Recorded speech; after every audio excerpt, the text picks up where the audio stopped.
So hello everyone, र आज चाहिँ हामी चाहिँ नम्बरलाई चाहिँ जापानिजमा के भनेर पढिन्छ भनेर चाहिँ आज हामी पढ्न जाँदैछौँ। र सँगसँगै आज हामी चाहिँ महिना मन्थलाई चाहिँ कसरी बताउने भनेर पनि पढ्न जाँदैछौँ। र यहाँ चाहिँ इङ्ग्लिसमा जापानिज र रोमनमा लेखिएको छ। र इङ्ग्लिसमा वानलाई चाहिँ हामी जापानिजमा भन्छौँ इची, र पछाडि रोमनमा लेखेको छ आइसिएचआई इची।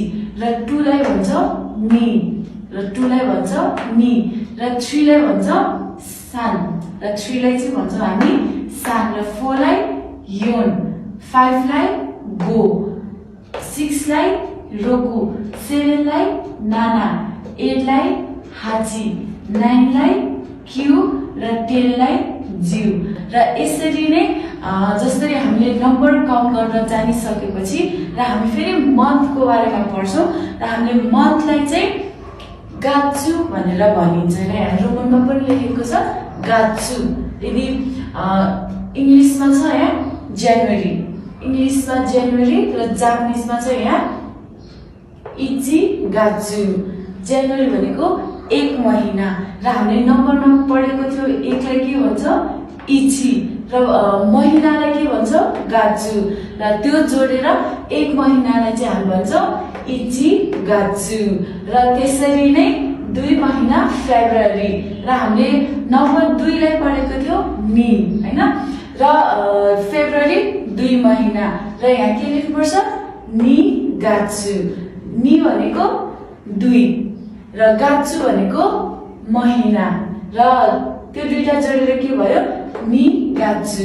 जस्तै जनवरीलाई इची गाच्चु जनवरी, र फेब्रुअरीलाई नि गाच्चु फेब्रुअरी, र मार्चलाई त्यसरी नै हामी के पढ्छौँ मार्च 3 महिना, र तिनलाई हामी के भन्छौँ सान, तिनलाई हामी के भन्छौँ सान, र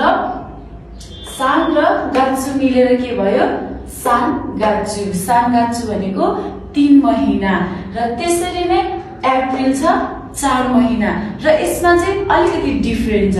जहाँ हामी यहाँ 4लाई योन भनेर पढिन्छौँ भने हामी महिना गन्दाखेरि चाहिँ 4 महिनालाई चाहिँ योन भन्दैनौँ, 4 महिनालाई चाहिँ हामी भन्छौँ सी गाच्चु हैन। नम्बर गन्दा हामी 4लाई योन भनेर गन्छौँ भने, तर महिना गन्दाखेरि हामी अप्रिललाई चाहिँ 4 महिनालाई चाहिँ सी गाच्चु भनेर पढिन्छ। र यसरी नै जसरी हामीले जनवरी फेब्रुअरी मार्च अप्रिल मिलाएको जसरी इची गाच्चु नि गाच्चु सान गाच्चु सी गाच्चु गरेको जस्तै मेदेखि अक्टोबरसम्म त्यसरी नै हामी नम्बर वाइज बनाउँदै जाने, नम्बर वाइज पछाडि गाच्चु हाल्दै जाने। र डिफरेन्स चाहिँ अप्रिल जुलाई र सेप्टेम्बरमा चाहिँ डिफरेन्ट हुन्छ। अप्रिल जुलाई र सेप्टेम्बरमा चाहिँ डिफरेन्ट हुन्छ, र त्यसपछि चाहिँ नोभेम्बर र डिसेम्बरमा पनि डिफरेन्ट हुन्छ। 11 महिना र 12 महिना चाहिँ कसरी भन्ने त भन्दाखेरि यसरी यहाँ लेखिएको छ 10लाई हामी जिउ भन्छौँ, 10लाई चाहिँ जिउ, र 11 चाहिँ कसरी लेख्नु पर्यो भन्दाखेरि चाहिँ 10 + 1, 10 + 1 11, र 10 मा छ जिउ र 1 मा छ इची, जिउ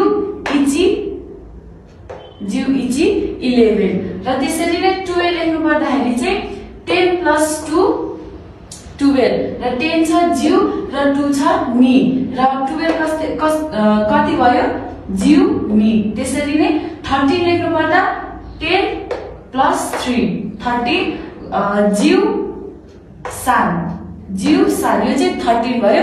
र हामी महिनालाई पनि त्यसरी नै लेख्छौँ, र नोभेम्बर र डिसेम्बरमा पनि फरक छ। जसरी हामीले 11 12 13 लेख्यौँ, नोभेम्बर र डिसेम्बर पनि हामी त्यसरी नै लेख्छौँ।